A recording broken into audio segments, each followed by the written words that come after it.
চুচুড়া মল্লিক কাশেমহাটে ভোলা ষাঁড়ের গুঁতোর ভয়ে আতঙ্কিত বাসিন্দারা। ভোলার গুঁতোয় ইতিমধ্যে আহত হয়েছেন অনেকেই।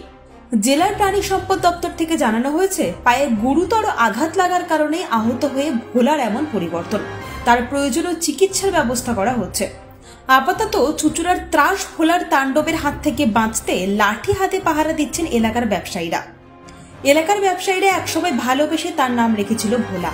তবে নামে ভোলা হলেও স্বভাবে মোটে ভোলাবালা নয় সে। কয়েকদিন ধরেই মেজাজ বিগড়েছে নধর চেহারার আপাত শান্ত ষাঁড় ভোলার। চলাফেরাও যেন রাজার মতন। তার আশপাশ দিয়ে যাওয়ার হিম্মত দেখালেই বিপদ। পড়তে হবে ভোলার মারমুখী মেজাজের সামনে। রোজ সকাল হলে গুটি গুটি পায়ে বাজারে ক্রেতা বিক্রেতা আসার আগে হাজির হয়ে যায় ভোলা। এরপর হঠাৎ মাথায় ধারালো দুটো লম্বা শিং নিয়ে আচমকাই তেড়ে আসে সাধারণ পথ চলতি মানুষদের সামনে। আর তার গুঁতোর ওজন সম্বন্ধে ভালো মতন ওয়াকিবহল এলাকার অনেকেই। কারণ এই ষাঁড়ের গুঁতোয় ইতিমধ্যেই জখম হয়েছেন এলাকার বেশ কয়েকজন। চুচুড়া মল্লিক কাশেমহাটের ক্রেতা বিক্রেতা থেকে শুরু করে সাধারণ মানুষ এখন তাই ভোলার আতঙ্কে থরহরিকম্প। এক প্রকার প্রাণ হাতে করে বাজারে বিক্রি কিনি সারছেন ক্রেতা থেকে বিক্রেতারা। তার গোতাইয়ে মোটাইয়ে ধরছে না, মাথায় উপরে উল্টে ফেলে দিচ্ছে সবাই।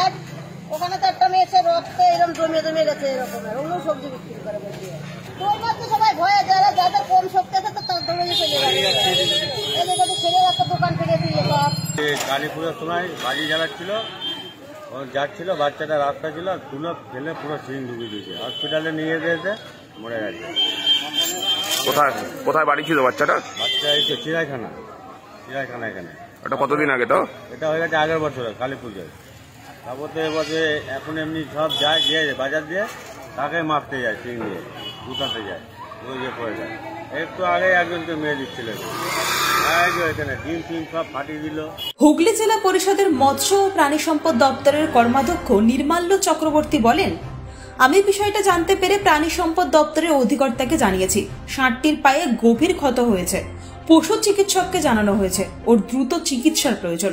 আমরা আজকে ব্যবস্থা নিয়েছি, আমাদের ভেটেরিনারি সার্জন কিছুক্ষণের মধ্যে যাচ্ছেন এবং ষাঁড়ের চিকিৎসা শুরু হবে।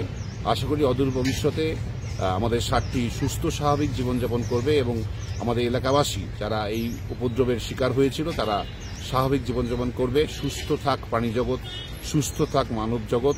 আমাদের মানবিক সরকার সবসময় প্রাণী সম্পদ দপ্তর আমাদের মানব জগতের সঙ্গে আছে, পশু জগতের সঙ্গে আছে। হুগলির চুচুড়া থেকে তরুণ তাঁতির রিপোর্ট, আজ বাংলা।